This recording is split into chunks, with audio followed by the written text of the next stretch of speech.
Hello friends, मेरा नाम शुभम है। हम पॉलिटिकल लेक्चर 7 डिस्कस कर रहे हैं और इसमें मैं जितने भी आपकी पुरानी चीज़ें जो बची हुई थी, जिनको ऑब्जेक्टिव फॉर्म में कवर करना मुश्किल था, उनको मैं जो इसमें डिस्कस करूँगा। तो बिना समय का स्टार्ट करते हैं। मैं आज में 3 चीज़ें डिस्कस करूँगा आज। पहला ये है कि जो इफ़ेक्टिव ऑफ द सॉरी 3 चीज़ों का डिस्कशन होगा। पहला क्या है कि effect on the bill due to dissolution of the Lok Sabha. जब लोकसभा का डिसोल्यूशन हो जाता है तो उसके बाद क्या प्रभाव पड़ता है बिल के ऊपर, ठीक है। और हमें पता है कि डिसोल्यूशन किसका होता है, सिर्फ और सिर्फ लोकसभा का होता है। राज्यसभा का डिसोल्यूशन नहीं होता क्योंकि वो परमानेंट बॉडी होती है।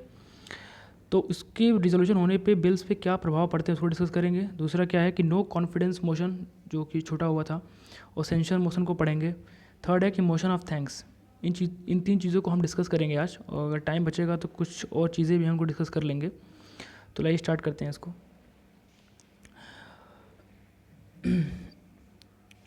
यहाँ पे एक चार्ट है जो कि मैंने बनाया है, आप इसको याद कर लेना या नोट डाउन कर लेना इसको, क्योंकि बहुत इंपॉर्टेंट है। ये हर एग्ज़ाम में इससे क्वेश्चन आने होते हैं, बिल्कुल भी आते हैं, ज़रूरी है एकदम। तो क्वेश्चन इससे बिल्कुल आएंगे।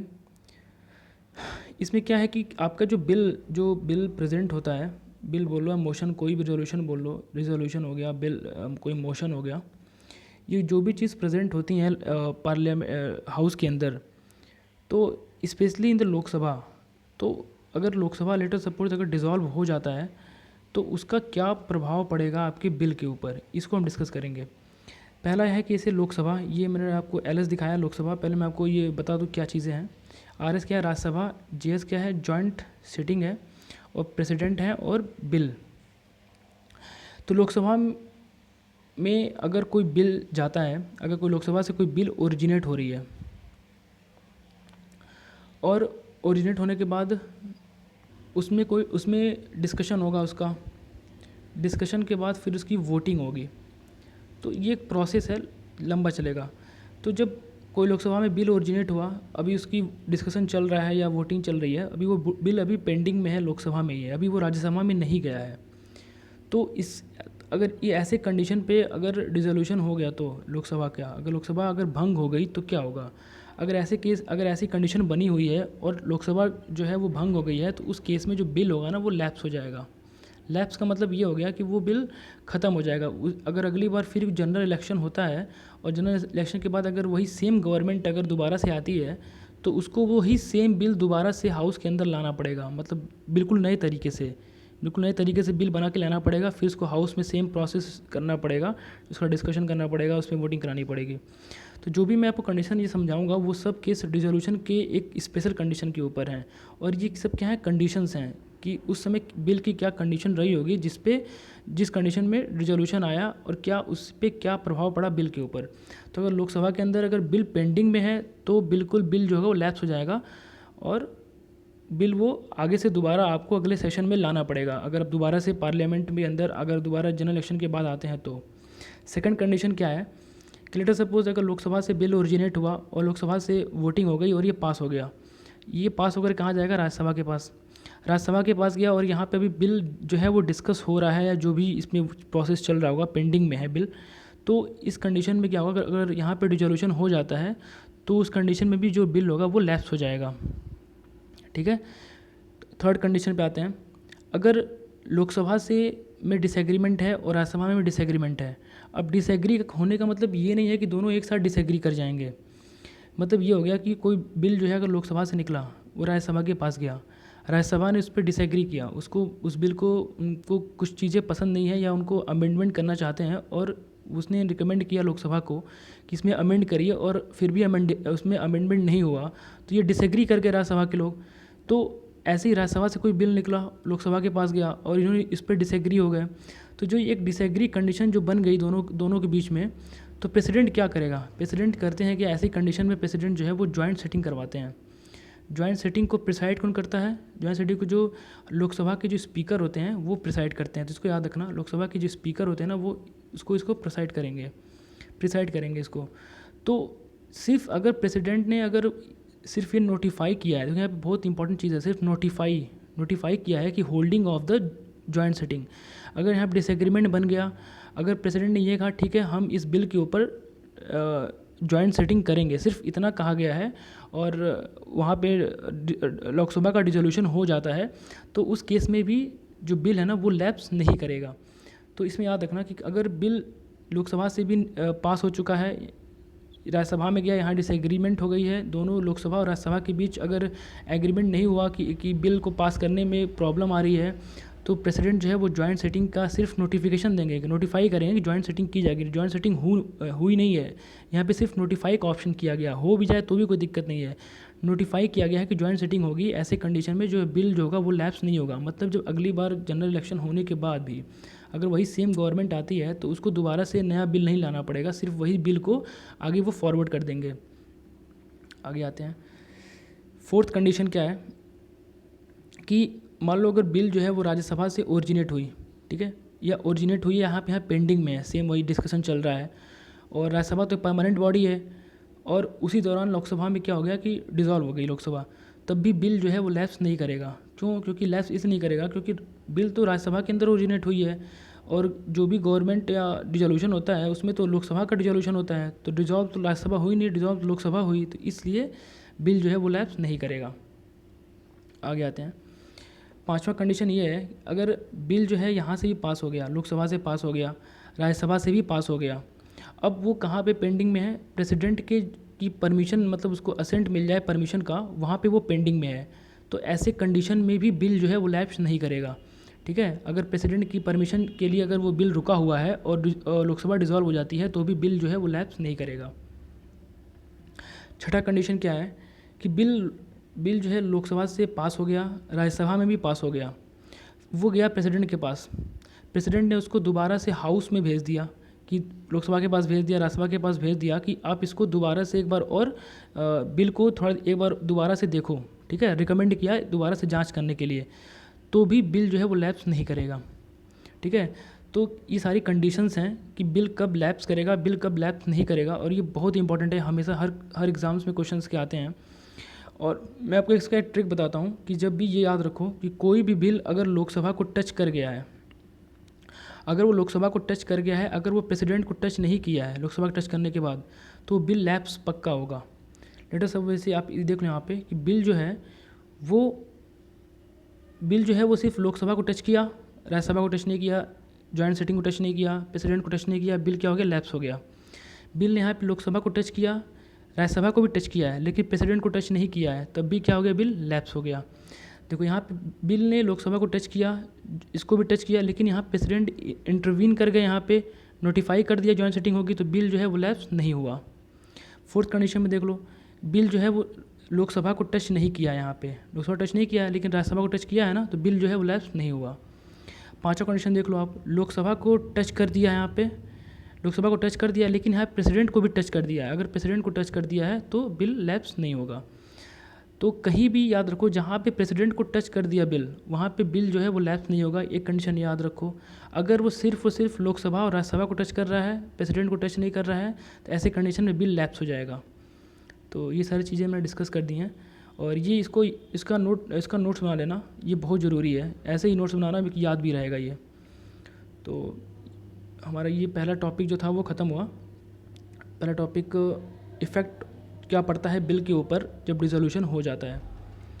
अब दूसरे कंडीशन, सेकंड टॉपिक पे आते हैं, नो कॉन्फिडेंस मोशन और सेंसर मोशन के ऊपर। तो मैं बता दूँ, नो कॉन्फिडेंस मोशन के पहले डिस्कस कर लेते हैं। देखो आर्टिकल 75 ये कहता है कि काउंसिल ऑफ मिनिस्टर जो है ना वो रिस्पॉन्सिबल हैं टू द लोकसभा। देखो कोई भी जो काउंसिल ऑफ मिनिस्टर होते हैं किसी भी हाउस में, आप देखो तो काउंसिल ऑफ मिनिस्टर जो होते हैं ना वो इसके अंदर प्रेसिडेंट भी होते हैं, प्राइम मिनिस्टर भी होते हैं, और ये टोटल 15% होता है जितने भी आपके हाउस है, जो लोकसभा के अंदर जितने लोग बैठे हैं उसके सिर्फ 15% जो होती हैं वो इसमें मिनिस्टर्स बनते हैं, 15%।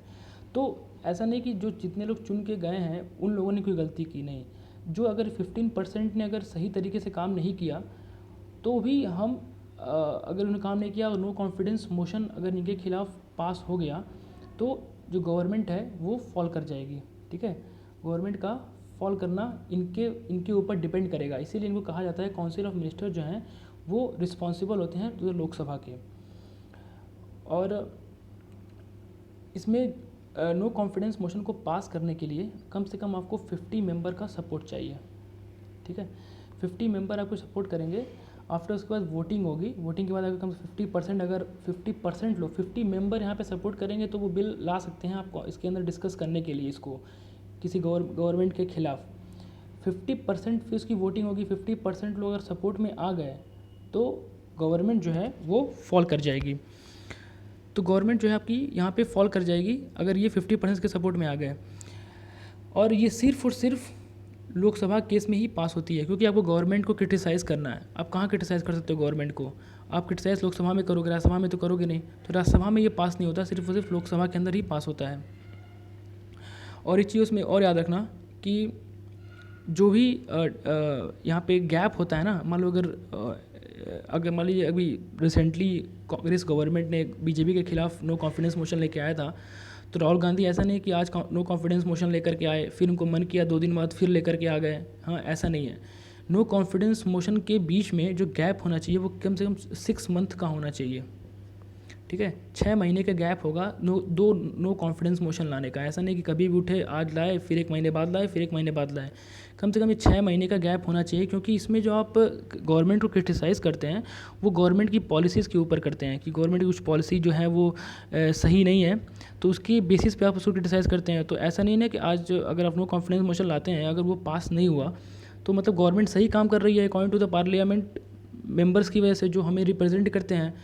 तो फिर हम अगली बार जो भी कॉन्फिडेंस लाएंगे तो गवर्नमेंट को मौका देंगे और कुछ काम गवर्नमेंट करे और अपनी पॉलिसीज़ लाएं, फिर उनको वॉच करें, फिर उसके ऊपर हम नो कॉन्फिडेंस मोशन लाएं। तो हमें जो गैप होना चाहिए वो 6 मंथ का होना चाहिए। आगे बढ़ते हैं।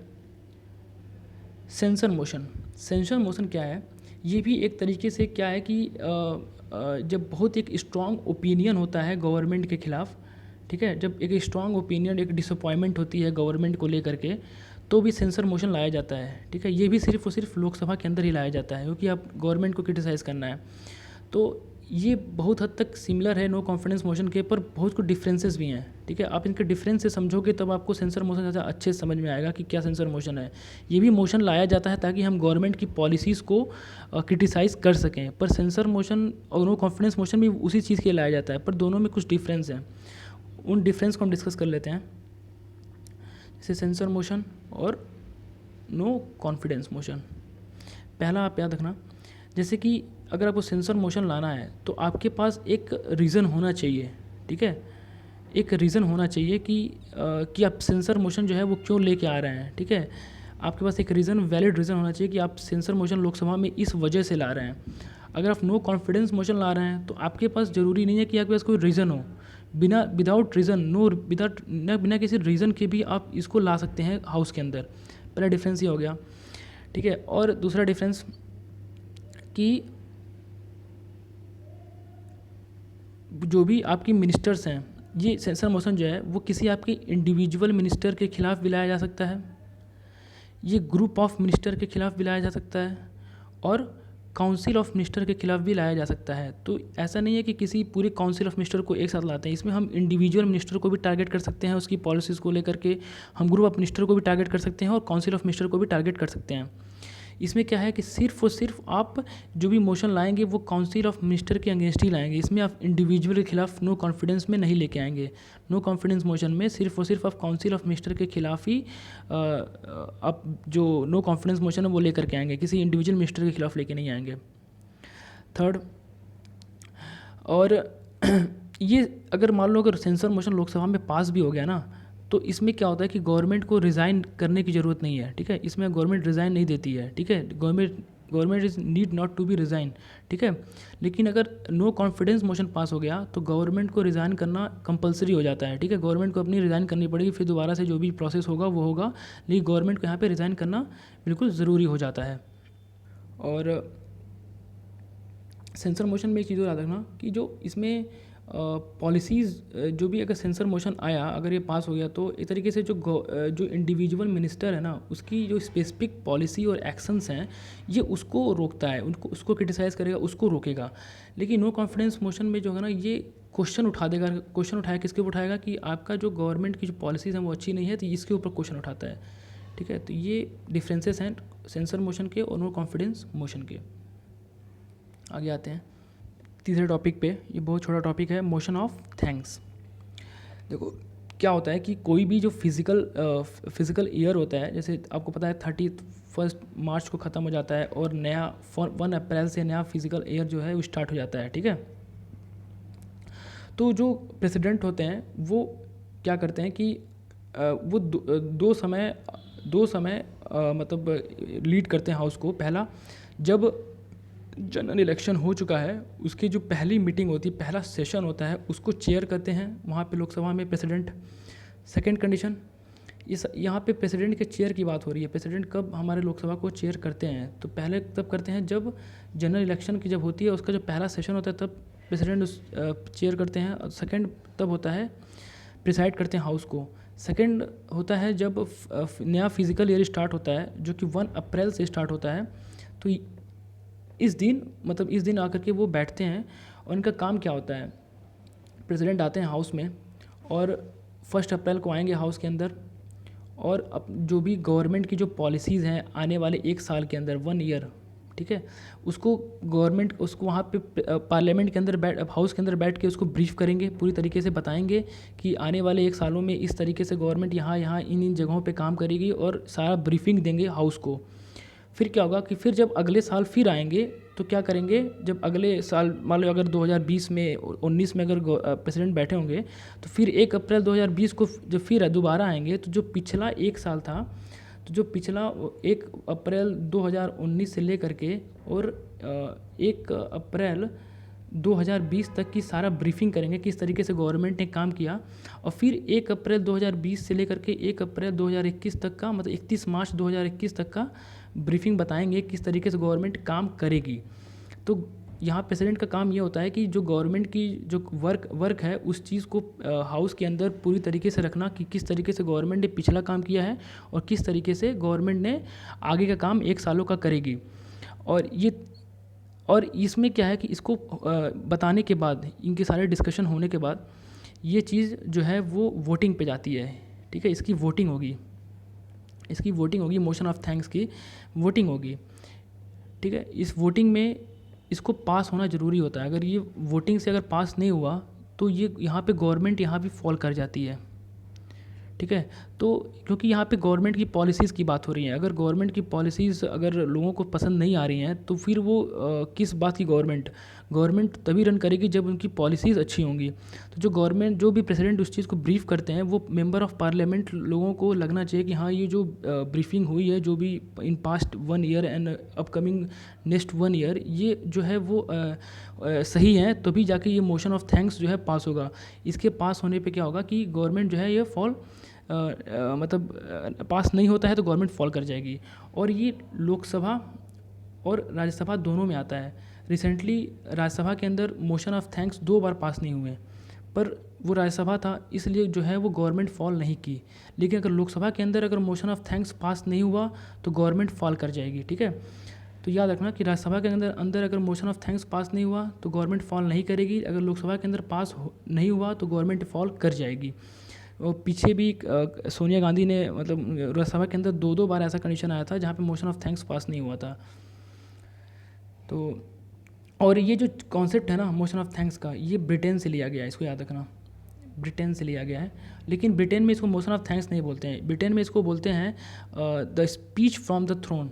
ठीक है, इसको वहाँ बोलते हैं स्पीच फ्रॉम द थ्रोन, वहाँ पे इस नाम से आना आता है। उसको मोशन ऑफ थैंक्स को इंडिया में बोलते हैं।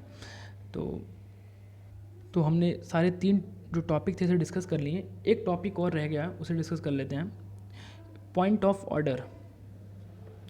पॉइंट ऑफ ऑर्डर आपने बहुत कम एग्जामिनेशन हॉल में सुना होगा, लेकिन एक नॉलेज व्यूज़ में आपको बता देता हूँ। पॉइंट ऑफ ऑर्डर क्या है कि कोई भी जो अपोजिशन मेंबर पार्टी होती है ना, वो हाउस में अगर कोई चीज़ अकॉर्डिंग टू रूल नहीं हो रही है, अकॉर्डिंग टू रूल नहीं अगर वो चीज़ चल रही है तो उसके खिलाफ पॉइंट ऑफ ऑर्डर ला सकते हैं। पॉइंट ऑफ ऑर्डर आने से क्या होगा कि जो भी चीज़ें पार्लियामेंट के अंदर डिस्कशन जो चल रहा है वो रुक जाएगा। ठीक है, पहले ये जो कमी है इस कमी को दूर की जाएगी। जो पॉइंट ऑफ ऑर्डर जिस चीज़ पे लाया गया है उस कमी को जो प्रिसाइडिंग ऑफिसर है वो इसको पहले दूर करेंगे, उसके बाद जो आगे का डिस्कशन है वो फिर कंटिन्यू हो पाएगा। तो इसको ये लोकसभा राज्यसभा के अंदर दोनों जगह पे आ सकता है। मैं आपको एक एग्जांपल देता हूँ पॉइंट ऑफ ऑर्डर कैसे लाया जाता है। आपको एग्जांपल ये है कि जैसे मान लो कि जो भी बजट पास होता है ना, जो भी बजट पास होता है उसमें क्या होता है कि मेंबर ऑफ पार्लियामेंट को एक डिमांड ऑफ ग्रांट दी जाती है। डिमांड ऑफ ग्रांट सबको एक एक कॉपी दी जाती है इसकी। इसके में क्या होता है कि ये बताता है कि किस तरीके से कहाँ कहाँ गवर्नमेंट जो है वो कहाँ कहाँ अपना एक्सपेंडिचर कर रही है, किस किस सेक्टर्स के अंदर, किस किस डिपार्टमेंट के अंदर। और फिर उसके बाद वो डिस्कशन उस पर वो मेंबर ऑफ पार्लियामेंट देखते रहते हैं उस चीज़ को और डिस्कशन करते हैं। तो मान लो अगर बजट कब आता है, फरवरी के आसपास, फरवरी में बजट आते हैं। तो ऐसे तो फरवरी में बजट आते हैं तो मान लो गवर्नमेंट को अकॉर्डिंग टू गवर्नमेंट को फरवरी के अंदर ही डिमांड ऑफ ग्रांट दे देना चाहिए, पर गवर्नमेंट देती नहीं है। गवर्नमेंट लोग करते क्या है, गवर्नमेंट के लोग कि मान लो फरवरी हो गया, मार्च अप्रैल, तो करीब 1 से 1.5 महीने बाद डिमांड ऑफ ग्रांट जो है वो शायद देंगे या नहीं भी देंगे। मान लो नहीं दिएगा डिमांड ऑफ ग्रांट तो क्या करेगा, कोई भी अपोजिशन मेंबर का पार्टी वो हाउस में खड़ा होकर के कहेगा मेरा पॉइंट ऑफ ऑर्डर है। स्पीकर पूछेगा ठीक है भाई क्या पॉइंट ऑफ ऑर्डर है, क्या आपकी प्रॉब्लम है। तो कहेगा कि हमें अभी तक कोई भी जो डिमांड है, मतलब जो हमारी डिमांड ऑफ बजट है, डिमांड ऑफ ग्रांट है, वो हमें बताया नहीं गया है। तो हम डिस्कशन किसके ऊपर करेंगे। ये तो हमें गवर्नमेंट जो है हमें अंधेरे में रख रही है, क्योंकि हमें ये नहीं बता रही है कि कहाँ कहाँ कितना एक्सपेंडिचर कैसे हो रहा है। हमें जो हर सेक्टर का जो कितना एक्सपेंडिचर है वो डिमांड ऑफ ग्रांट में होता है, वो हमें दिया नहीं जा रहा है। तो ये एक जो रूल ऑफ प्रोसीजर है हाउस का, उसको ये बाधित कर रहे हैं, उसको ये रोक रहे हैं गवर्नमेंट। तो ये गवर्नमेंट के खिलाफ ये चीज़ ला सकती हैं पॉइंट ऑफ ऑर्डर लेकर के कि पहले इस चीज़ को हटाया जाए, पहले हमें जो डिमांड ऑफ ग्रांट है हमें पहले दिया जाए, उसके बाद जो आगे का डिस्कशन है वो किया जाएगा। ठीक है, तो एक तरीके से जो पॉइंट ऑफ ऑर्डर होता है ना वो एक एक्स्ट्रा ऑर्डिनरी पावर है, मतलब एक्स्ट्रा ऑर्डिनरी पावर नहीं होगा, डिवाइस है। ठीक है, ये एक एक्स्ट्रा ऑर्डिनरी डिवाइस है। जैसे एडजॉर्नमेंट मोशन था एक एक्स्ट्रा ऑर्डिनरी डिवाइस, जो उसके आने के बाद जो हाउस में हर चीज़ें स्टॉप हो जाती थी पर उसी पर डिस्कशन होता था एडजॉर्नमेंट मोशन में। वैसे ही पॉइंट ऑफ ऑर्डर में क्या है, अगर ये हाउस में आ गया, इसको किसी मिनिस्टर ने इस पॉइंट ऑर्डर को उठा दिया, तो पहले इसका पहले हर चीज़ को रोक करके पहले इसको डिस्कस किया जाएगा, इसके ख़त्म किया जाएगा, उसके बाद आगे का डिस्कशन होगा। अच्छा, अब क्या होता है कि कई सारे मिनिस्टर्स होते हैं ना, वो जब कोई चीज़ बोलते हैं तो ऑन रिकॉर्ड जाता है, वो चाहे प्रिंट में जाए चाहे ऑडियो में जाए। तो मान लो कोई मिनिस्टर ने कोई फैक्चुअल कोई डेटा है, अगर उन्होंने कुछ उसमें गलती कर दी अपनी कोई डेटा जो देने में, मान लो उनको बताना चाहिए कितने लाख करोड़ रुपए इतना खर्चा हुआ, अगर उसको बताने में उन्होंने गलत कर दिया, अगर वो प्रिंट में चला गया कि भाई डेटा जो है कोई मिनिस्टर ने गलत बताया है, और कोई अपोजिशन पार्टी का मेंबर वहाँ खड़ा होकर के अगले दिन खड़ा होकर कह सकता है कि जो मिनिस्टर ने डेटा दिया है और लिखित रूप में, नॉट वर्बल, क्योंकि जो भी हम मिनिस्टर वहाँ बोलते हैं उनका सब कुछ रिटर्न में जाता है। ठीक है, आप देखते हो आगे सामने 2-4 लोग बैठे होते हैं, 10 लोग, वो उसको रिटर्न लिखते रहते हैं हमेशा, वो टाइप करते रहते हैं जो भी मिनिस्टर बोलते हैं। तो जो डेटा अगर वो बोल दिया, अगर वो गलत डेटा बोल दिया, तो कोई मिनिस्टर अगले दिन अपोजिशन पार्टी का उसको पॉइंट आउट कर देगा कि भैया यहाँ इन्होंने इतनी गलत डेटा दी और इतने नहीं इतने मेंबर थे। तो उस पॉइंट को लेकर के भी पॉइंट ऑफ ऑर्डर लाया जा सकता है। तो किसी का फैक्चुअल अगर कोई इनकरेक्ट बता रहा है, कोई फैक्ट कोई गलती बता रहा है हाउस के अंदर, तो भी पॉइंट ऑफ ऑर्डर आ जाएगा। अगर कोई रूल ऑफ प्रोसीजर जो है पार्लियामेंट का अगर फॉलो नहीं हो रहा है तो भी पॉइंट ऑफ ऑर्डर लाया जा सकता है। तो सारा 4 चीज़ें मैंने अब ख़त्म कर दी। तो ठीक है, और जैसा लगे आप बताना वीडियो। Thank you.